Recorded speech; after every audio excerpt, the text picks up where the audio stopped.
July 15th, 2020, Fitchburg Library Board meeting to order. That's item number 1. And we can move right along to item number 2. Any public appearances? Chad, nobody over there? Okay. Thank you, Chad.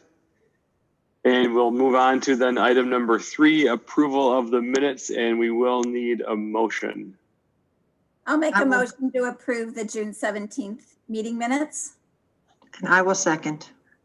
Okay, it's been moved and seconded. Any discussion on the minutes before we go to a vote? If there could just be a quick update of my name. It's not spelled quite correctly, missing the last part of my first name and a capital letter in the second, but that was the only thing that I saw in there. Yes, I'll update that. Sorry about that. Thank you, Jenny. Just that minor issue of your name. You know, people like to have that right. I get that. That's totally fine. Okay, good.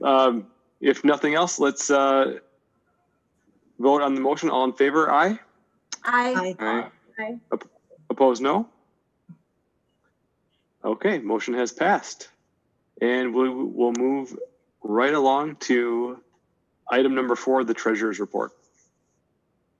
All right, so this is a pretty quick one this month. You'll see we're not spending a whole lot of money. Being not open, we don't have a lot of programming expenses. Our power bill was shockingly low, which is fantastic. We spent very little on collections. That one will certainly be made up for later in the year. But there's some things in here, you know, programming, I don't know that we're going to be spending that later in the year. So I think we're going to have fairly significant savings from this year. If you look at the register, we did pay another contract in the 290 account. That is for Demco software. That is the software we use to book the meeting rooms. And so that's an annual subscription. Kind of painful to pay that when we're not having any meetings, but we'll need it again one day. Let's see, and some curbside expenses. So we're really spending our money right now on paper bags for curbside pickup. I think you'll see some charges on here for desk shield material. So that's the plexiglass that Kevin bought to make shields at the desks. So we have those at all 3 of the service desks. The staff are fantastic and they've decided to decorate. So the youth services desk is now an aquarium and it looks amazing. They've done things with pool noodles that I didn't even know could be done to a pool noodle. They look amazing. I think we've got a Harry Potter theme that's being worked on upstairs and maybe Star Wars at Cirque Desk. So should be super entertaining by the time we're open. Let's see. Soap, hand sanitizer, you're going to see a lot of that for the rest of the year. And as I said, very little in collections. The situation with collections right now is that we are building carts and have been the whole time that we've been closed. So we're not going to be missing out on things that are being published, but we were having them processed and then stored with our vendors because we weren't here to accept shipments.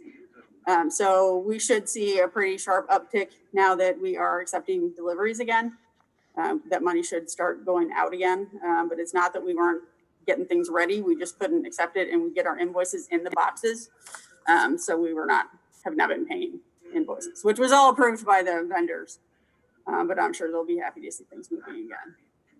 We started shipments again last week, I think, and we've gotten shipments from each of our vendors. So things are up and running. I think it'll, you know, they're going to be shorter staffed than normal. So I think it'll take some time. But things are back up and running, which is good. And we got mail today in our mailbox for the first time since March. And we're very excited about it. Been tracking down our mail has not been an easy process. So that's, I think, it for the finance report. Does anybody have questions? Is there anything that jumped out at anybody? I have a question. Yeah. I'm jumping back to the May 2020 financial overview. Just looking at salary and wages from January. Oh, yes. It was a 3 paycheck month. So we have two months a year that are 3 paycheck months. So they look shockingly high, but they're not, as long as we don't have more than we expect. I'm yeah, sure that's all very normal. Sure. Okay. So that Yep, was good catch very though. good. Yeah. Yeah, Okay, very, very good. Thank you, Wendy. you're welcome. Any other questions? All right.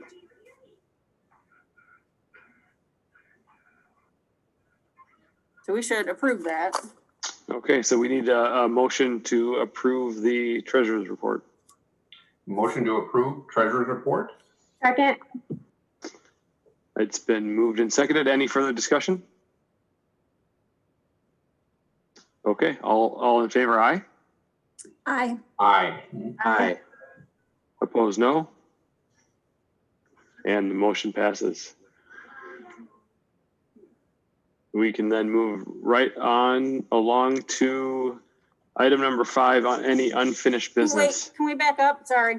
So we did the 2020 financial report, but we still need to go over the 2019 post-audit financial overview. Got it. Okay, so we are still item number 4A sub point 2 post-audit financial review. Thank you, Wendy. Okay, so this is something we usually do earlier in the year, but this is kind of the truing up of all of the 2019 expenditures and revenues. We did not have any changes from the audit, so we were just making sure that we had all of our accounts squared up with the city's accounts. So they use software, and it's kind of a different approach than we do with this report that we share with the board. So we're just making sure that everything is all squared up. We came out at the end of the year, I think, in very good shape. There are a couple of things I just want to touch on that are overspent that I just want to talk about.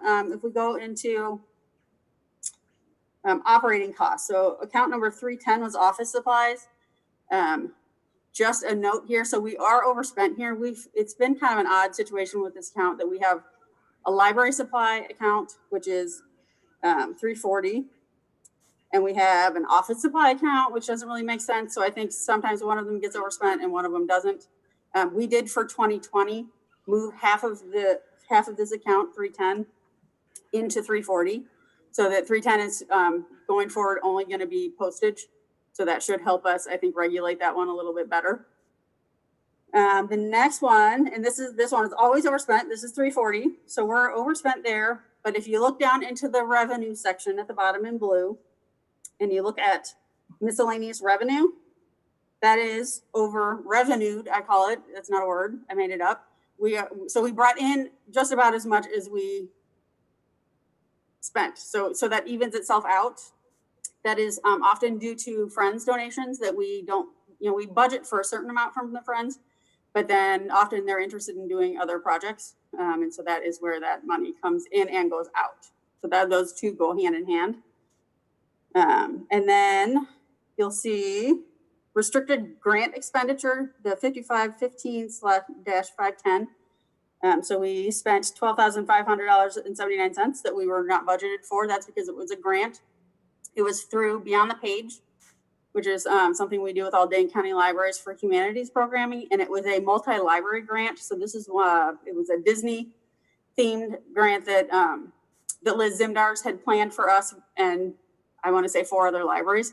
So we acted as the fiscal agent, is why that is such a large amount. So we were paying for performers for like 5 different libraries throughout the year.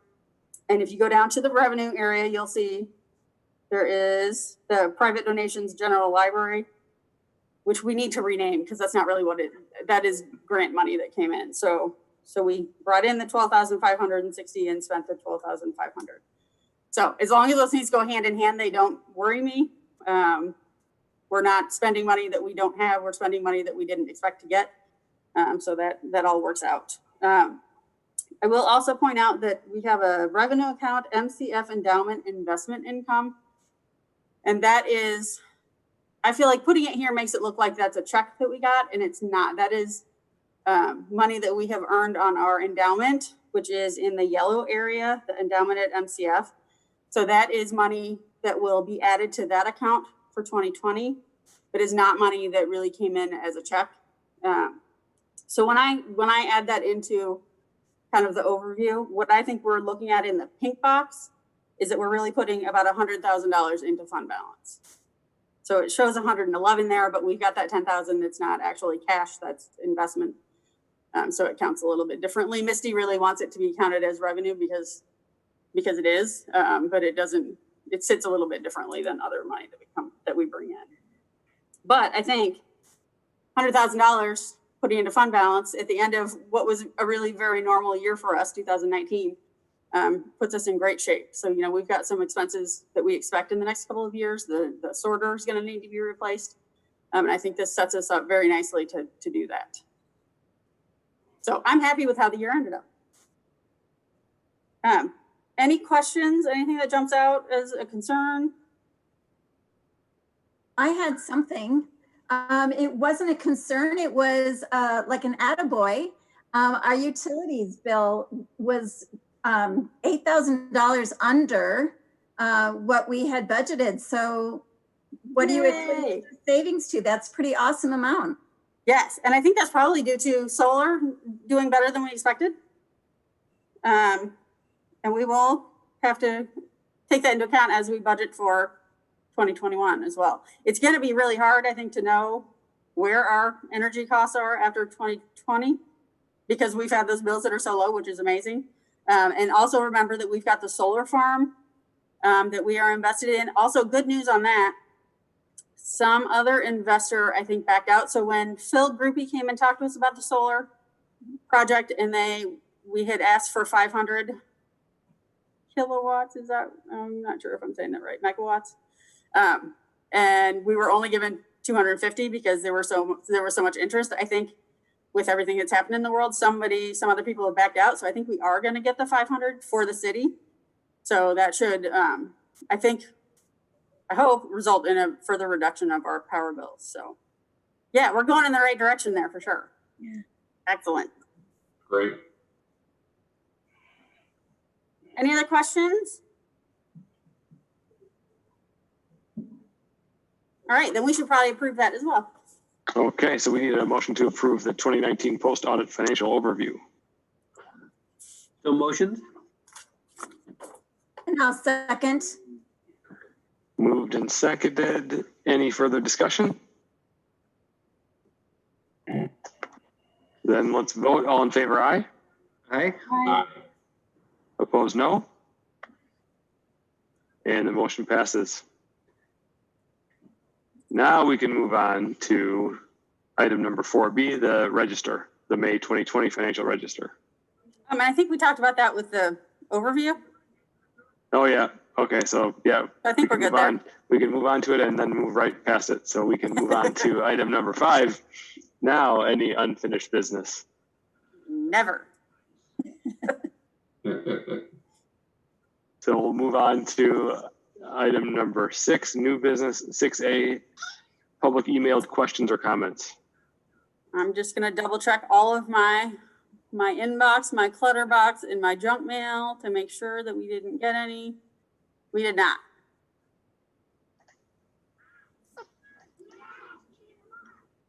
Okay, so we can then move on to item 6B, nomination committee. And between this last meeting and this meeting, we've got the nomination committee and our team of willing participants of Deb, Chris, and Ben to be on the nominating committee. And what that team, we need them to do between now and August is come up with a list of potential candidates for the, we're looking for one position, the vice president position on the board. And so a slate of potential candidates and a recommendation at the August meeting is the task at hand. Wendy, anything else to add on that I may have missed? Nope, that's great. Deb, Chris, Ben, thank you all for your willingness to work on that. We appreciate it. And hopefully we've got some people on the team who are interested and willing to consider that vice president position. Yes. We probably do want to do a motion to appoint though, right? That's probably a Couldn't hurt. very good idea. So I would need a motion to appoint Deb, Chris, and Ben to the nominating committee for this year. So motioned. Second? It's been moved and seconded. Any further discussion on this topic? I'll just say if anybody's interested, please reach out to one of us. Very good. If I remember correctly, I think Dick Cheney nominated himself for the vice presidency. So Deborah, you might want to keep that in mind.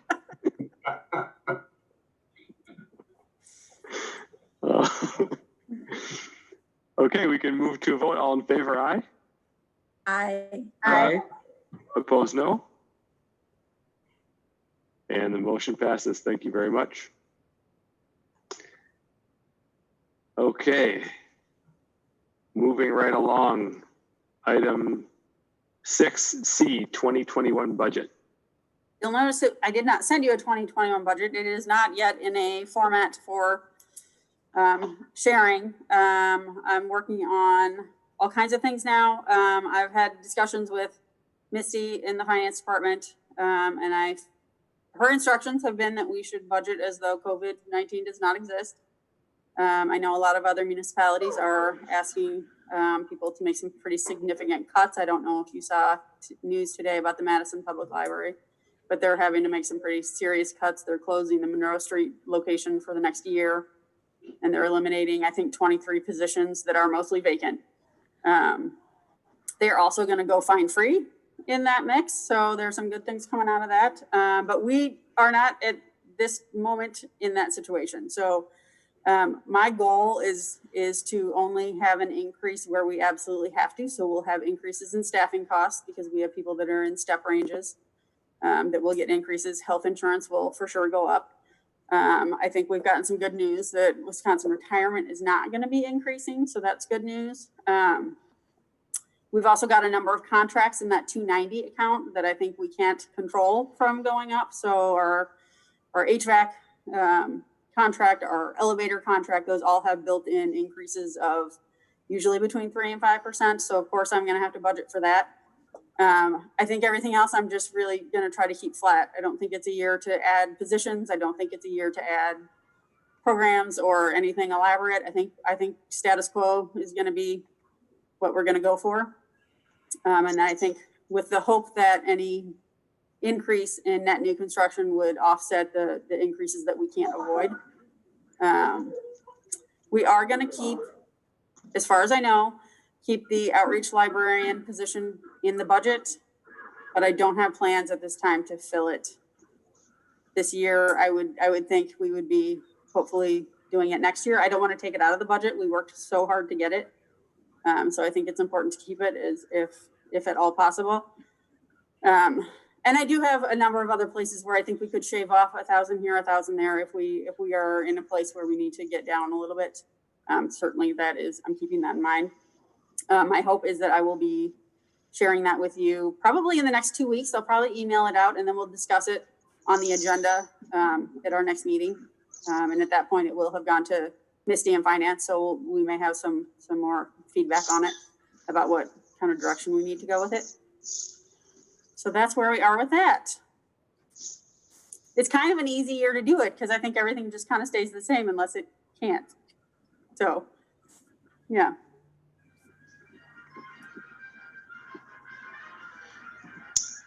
Oh, that's some nice music. Okay. Oh, sorry. No, that's it's all good. Any questions, comments for Wendy related to the 2021 budget? Then we can move on to item 6D, COVID-19 service implications. So this used to be called reopening, and now it's not called reopening because who knows when that's going to happen. So we had been hoping that maybe July 6th we would be open for express services, and we had done a ton of work on what that was going to look like right down to we had done new signage for the building for patrons to kind of explain that you have to wear a mask and social distance and all that, all of which we will use at some point in the future, but not yet. The city is projecting August 3rd as an opening date. I had a discussion with Sarah Olson in HR this morning about that date, because my first inclination was that we would also aim for that date. I think now, like, things are not really getting better in Dane County or in the world. I'm starting to feel like we really need to wait and see what the schools are going to do. I think it's a big concern for all libraries that we're going to become daycare, or we're going to become a satellite school location, which we don't have the means to do and is not safe. So I think we're going to need to hold off a little bit longer than August 3rd. I don't know at what point the schools are going to make a decision about what they're doing. I don't know how that's going to affect us exactly. But I think that we need that information. You know, maybe it's that we have to do lobby service and we can't open up the building for browsing. I don't know what it's going to mean for us, but I feel like we'd be irresponsible to open before we know kind of what the bigger situation is going to be. So that's kind of what I'm planning there. We are currently doing same day pickup of holds, so curbside. So we switched our whole setup. So now we've got tables outside the front door, and you can call and we can run and get your holds and put them out within an hour, so you can pick them up. I think it's been a big hit with patrons. So the way we were doing it before, you know, you had to schedule out a couple of days because we were trying to limit the number of staff in the building. We do right now have all the staff working all of their shifts in the building.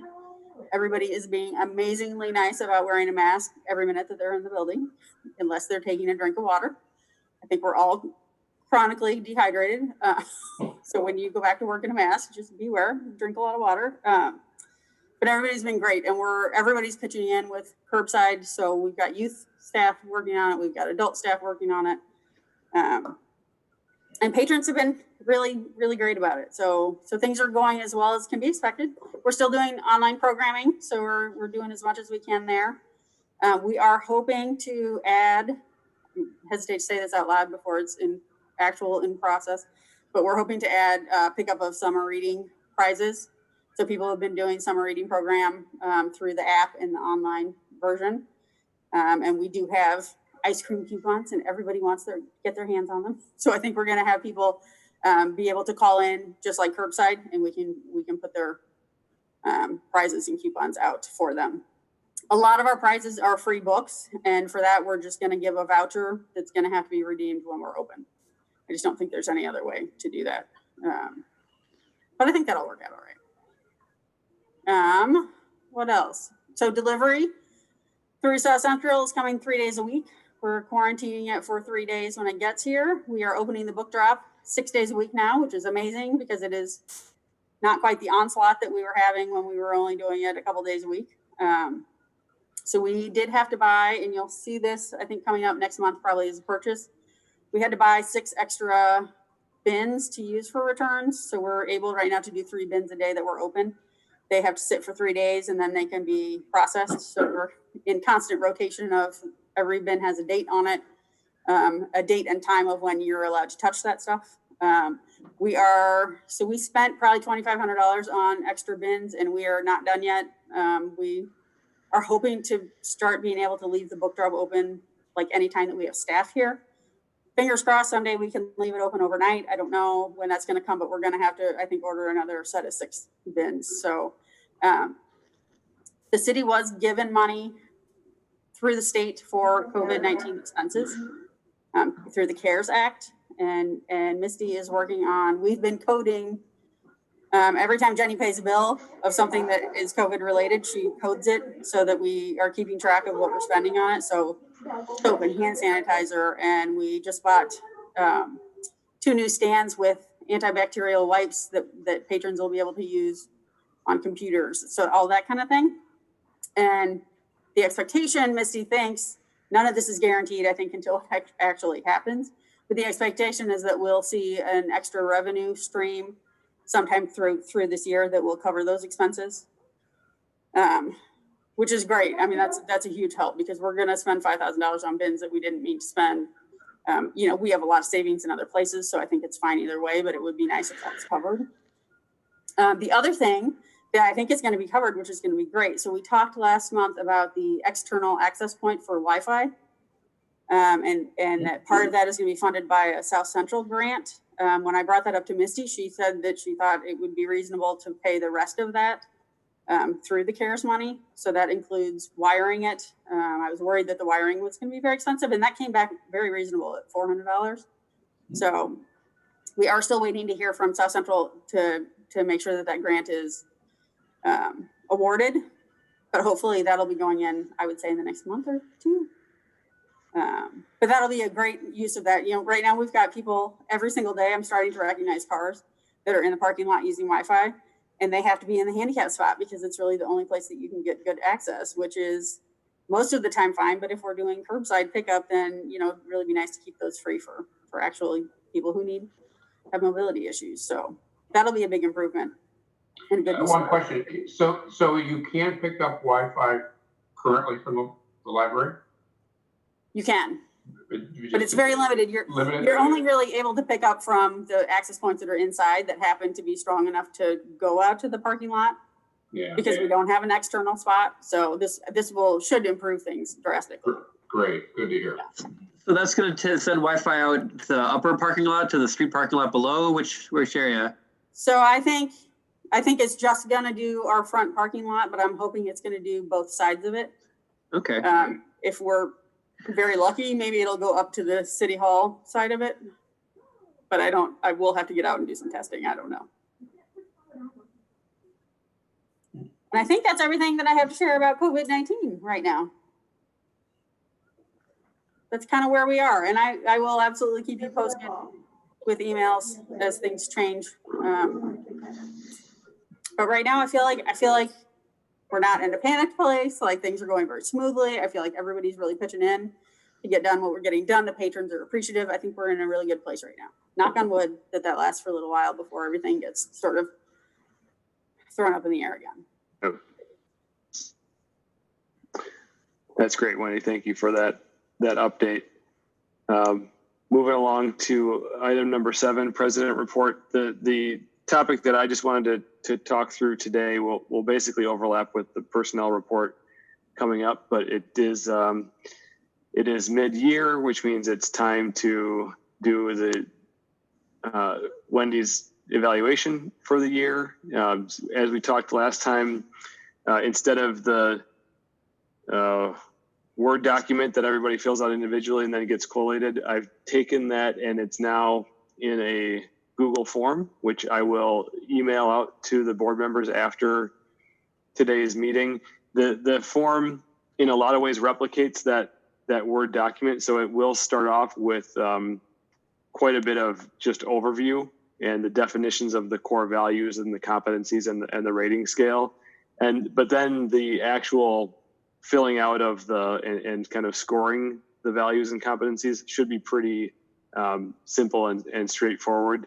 Plus, there's going to be plenty of spots for people to add in whatever verbatim commentary and recommendations for goals for next year. So for those of you who have gone through it in the past, hopefully it is familiar, but better in terms of the experience for you filling it out. And then I think for the personnel committee and Toby and I, for us to then get all the responses, review it, and share our summary back with Wendy, it should facilitate that much better. So I'll send that out to the team after today's meeting.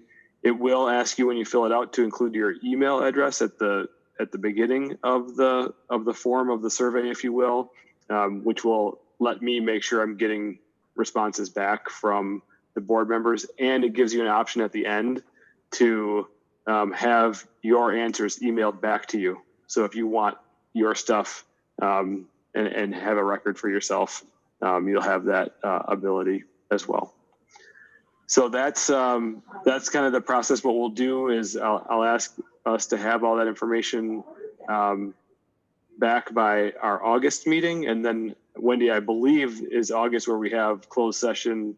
And then as a director team, we can have our discussion, and then we'll follow that up with the personnel committee, and Toby and I will sit down with Wendy sometime after the August meeting to share the feedback.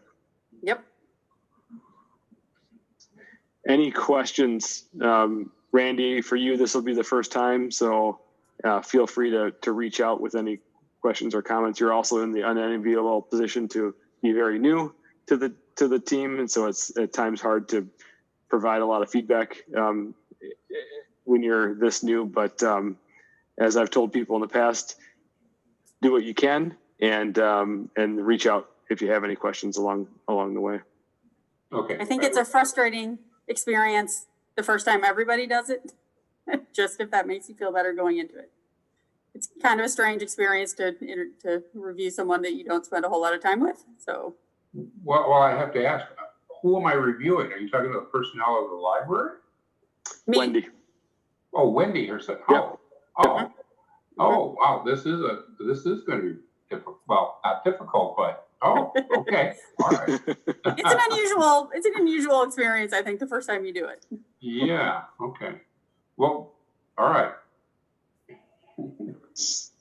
And for everyone, I'm definitely interested in feedback in terms of how the process goes this year, because I'm hoping that it is much smoother and that I have a template so that it can be transitioned and hopefully reused and adjusted in future years. So if it works well and fits our needs, then hopefully we're set up to be able to kind of easily sustain it in future years.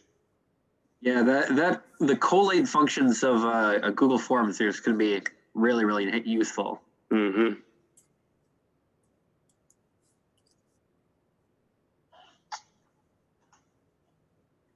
Okay, that is it for item number 7, the president report. So we can move on to item number 8, library director report. All right, I just wanted to give you updates on 2 of the projects that we talked about last month.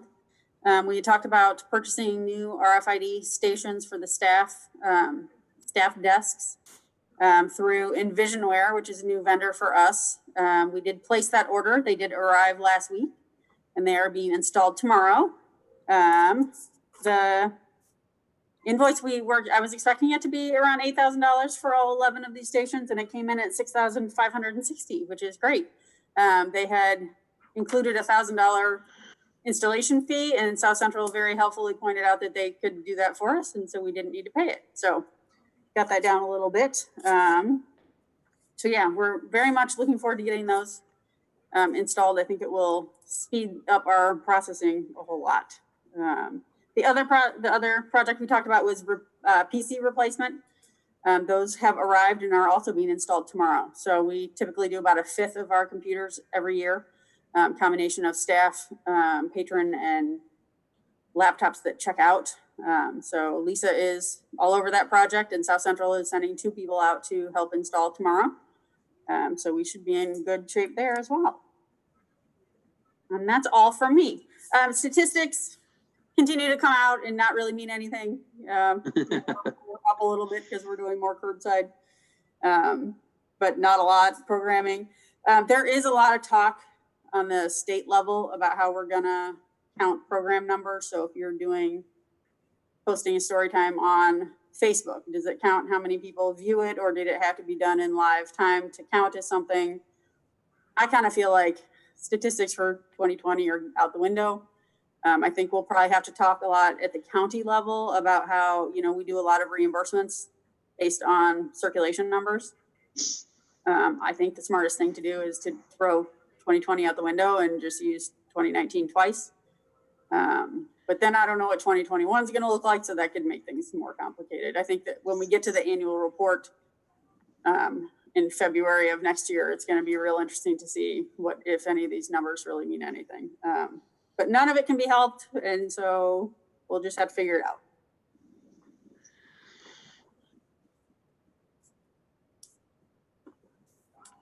All right, thank you, Wendy. And moving on to item number 9, committee reports, and 9A, strategic planning. We are just in the process of updating our strategic planning calendar. So I will make myself a note here to send that out to you all when we get it updated. So we are adding in the inclusive services work group, which had been working on the inclusive services guidelines that had come out from DPI that we had talked about a little bit. We had just finished up those, it's sort of a survey that you take about your services. We just finished that like 4 days before we shut down. So we need to pick that back up again. We are also moving forward with the Ripple project that's happening through Beyond the Page that's going to provide a lot of social justice, racial equity training for both library staff and then I think for the public going forward through 2021 and 2022. So that I think is about to get ramped up. We've had a Zoom meeting with the consultant that we're using out of Milwaukee, and I think we're about ready to send out a kind of a survey that's going to go out to all library staff. So that is moving along. I also added 2 new teams so far this year. One of them is the Beanstack team, so the team that put together the summer reading program online app version. So we just need to get that updated in the calendar. And then also just the COVID-19 planning committee. So we have spent hours and hours and hours talking, planning, troubleshooting, prognosticating, trying to figure out what to do here. So I feel like that is going to take up a large chunk of our time this year. So I feel like it should be recognized in the strategic planning document. So we're just adding those and then I will send it out to you. The COVID-19 working group, Wendy, what's kind of the approach right now? How often are you meeting and that sort of thing? So it's kind of, there's kind of subsets of it. So the managers are still meeting once a week as a group, but then as needed, as we're, rolling out, when we rolled out the new curbside last week, we were meeting sort of in the lobby all the time to see how things are going. We have also added Jen and Tanya from Circulation are meeting with us on a regular basis. They helped us with the signage project to make sure that, so we all sort of stood 6 feet away from each other in the lobby and acted like you were a patron, like where would you need a sign so that you know where to stand at the circ desk because that's changed, that kind of thing. Yeah, so that's been most of it. We were meeting over Zoom all the time before we were back in the library. Yeah, and a lot of it really has been how to write down guidelines for the staff so that they know how to answer questions from patrons, how they, expecting a lot of like, why aren't you open, that kind of thing, which really, I have to say, we have not gotten. Patrons have been very understanding about the level of service that we're able to provide right now, which I'm very happy about. But yeah, but just providing a lot of guidance and really just the logistics of, I pick up the phone and I fill out this piece of paper and then who gets the hold and who checks it out and who puts it in a bag and who puts it out on the table, that kind of thing. So a lot of logistical stuff too. Wendy, I know last time you spoke about signage for masks. Have you updated those then? Or it's not necessary yet because nobody's coming in the building? It's not necessary yet. I think because we don't have anybody here. All of our, Lisa has become our sign master. And all of the signs that she's doing, no matter what they are, all the people have masks on them, which I love. We have a specific mask or a specific sign that says, please put a mask on.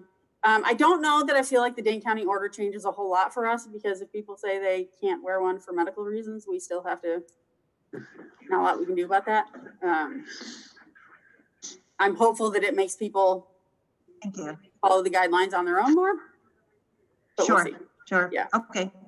Thank you. Yeah, so I imagine we will add another one that says something about the Dane County in hopes that it'll change things.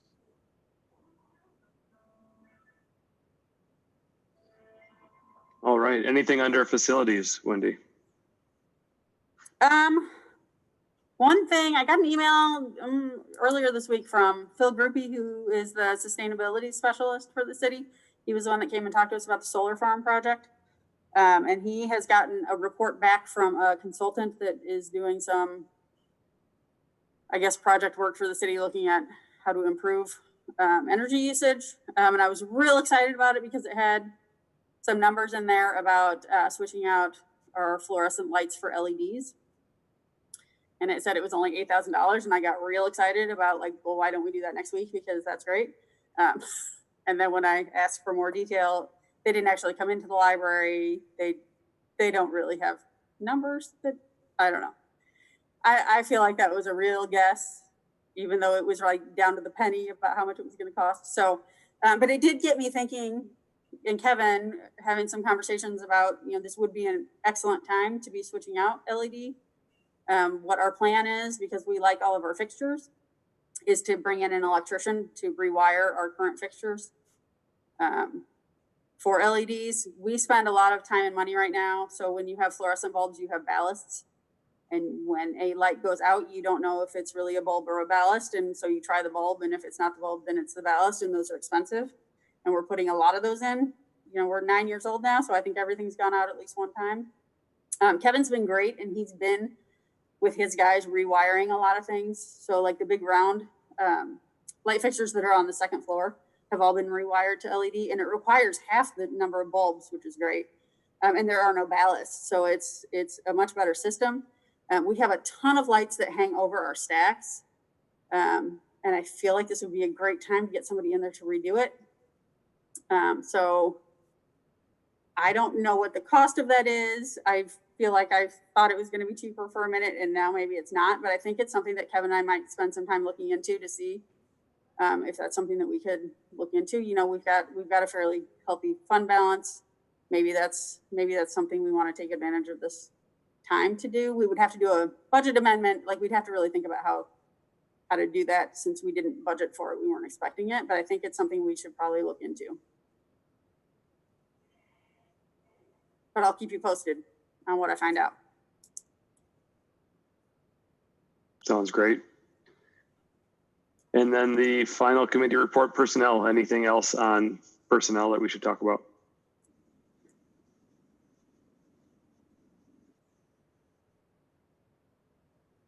All right, if nothing, then we are moving on to item number 10, announcements. The only one I have is our next meeting is Wednesday, August 19th. And if that's all, then we would need a motion to adjourn. I'll motion to adjourn. I will second it. Okay, it's been moved and seconded. All in favor, aye? Aye. Aye. Opposed, no? Okay, we are officially done with our July meeting. Thanks, everybody. I hope you